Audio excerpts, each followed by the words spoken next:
नमस्कार, आप देख रहे real breaking Bihar Jharkhand news. मैं संतोष कुमार जना, बिहार स्टेट हेड। अभी जो हमारी मौजूदगी है शेखपुरा समाहरणालय परिसर में है। विधानसभा चुनाव काफ़ी नज़दीक आ चुका है और चुनाव आयोग के द्वारा मतदाताओं के लिए कुछ नए गाइडलाइन जारी किए गए हैं और उस गाइडलाइन के तहत जो भ्रम बैठ चुका है, इस भ्रम को क्लियर करने के लिए मैं खुद जिले के तेज तरार ऊर्जावान ईमानदार जिलाधिकारी उनके अंदर नए वोट दे पाएंगे या नहीं दे पाते हैं, नए मतदाताओं का नाम जुटेगा या नहीं जुटेगा। विशेष गहन पुनरीक्षण कार्य जो अभी है वो भी चल रहा है। बीएलओ के द्वारा विशेष गहन पुनरीक्षण कार्य किया जा रहा है और खुद जिलाधिकारी लगातार बैक टू बैक गाँव में बीएलओ के द्वारा किए गए कार्य को देख रहे हैं, मतदाताओं से मिल रहे हैं। वही इस मामले में जिलाधिकारी क्या कहते हैं, आइए हम उनके पास लेकर चलते हैं। शेखपुरा के मतदाताओं में एक भ्रम फैला हुआ है सर, थोड़ा इसमें क्लियर करेंगे सर। सर्वप्रथम तो आपको इस चैनल के माध्यम से कहना चाहेंगे कि मतदाताओं में किसी तरह का कोई भ्रम नहीं है।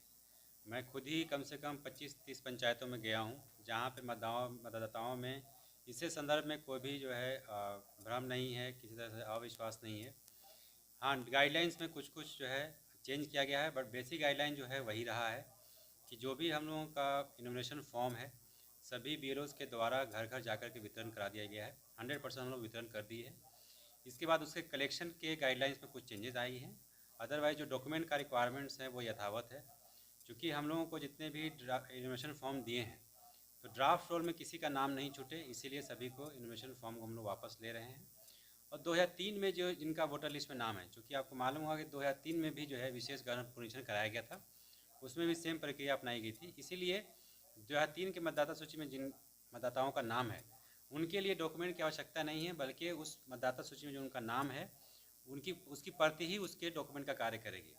इसके साथ साथ उनके जो बच्चे हैं, बेटियां हैं जो उसके बाद पैदा ली हैं, तो उनको अपना एक दस्तावेज और प्लस पिताजी का जो नाम है 2003 की वोटर लिस्ट में उसको एंट्री कराना है। तो 2003 वाले तो लिस्ट हम लोग डायरेक्टली करा रहे हैं। इसके बाद जो आपका 1987 से 2003 के बीच का है, तो माता जी का जो वोटर लिस्ट है वो दे देंगे।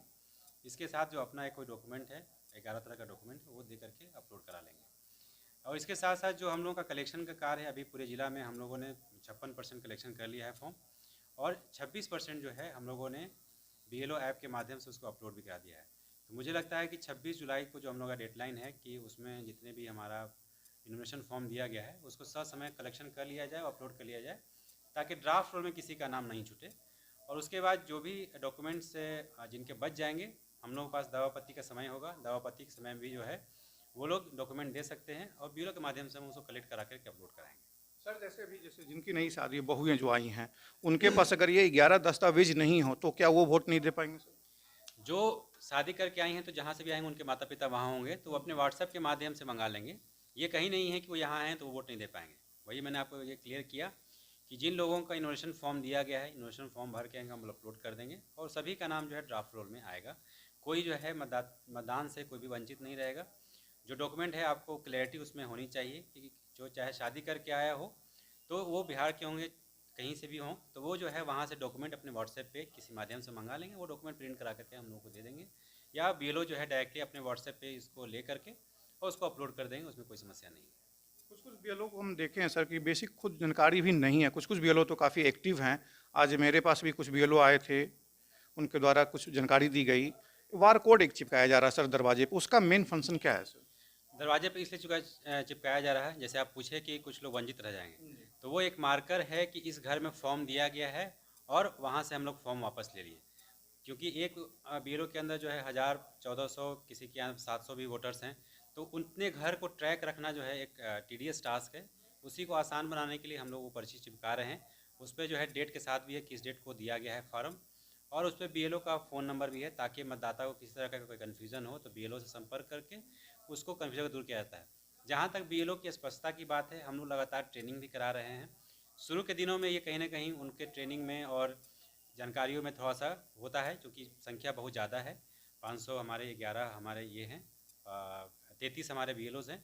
तो लेकिन वो जो सिचुएशन था वो ख़त्म हो गया। सारे बीएलओ जो अच्छे तरीके से ट्रेंड हो गए हैं और बहुत बीएलओ ने बहुत अच्छा कार्य भी किया है। कल हम लोगों ने कुछ बीएलओज़ को, 20 बीएलओज़ को प्रशस्ति पत्र दिया है, जिन लोगों ने काफ़ी जो है लगभग 50% फॉर्म्स को अपलोड कर दिया है। तो अभी हम लोग पास समय है, आज 8 तारीख ही है, अगला जो हमारा 18 दिन बचा हुआ है उसमें सभी को हम लोग पूर्ण करा लेंगे। आपके द्वारा खुद सर बीएलओ के कार्य का निरीक्षण किया जा रहा है, लगातार आप खुद फील्ड में एक्टिव हैं सर, तो फील्ड से सर क्या मोमेंट मिल रहा है, लोगों में क्या कोई समस्या कहीं पर आ रही देख रही है, या बीएलओ के कार्य से संतुष्ट हैं सर? हम लोगों ने बीएलओ के साथ सहयोगी कर्मी को भी नियुक्त किया है। जैसे उसमें हम लोगों ने उसी स्कूल के कुछ टीचर्स को किया है ताकि वो एक दूसरे को जानते हैं तो सहयोग करने में आसानी होगी। इसके साथ साथ जीविका चूँकि हमारे घर घर में जुड़ी हुई हैं, तो जीविका को भी नाम और फ़ोन नंबर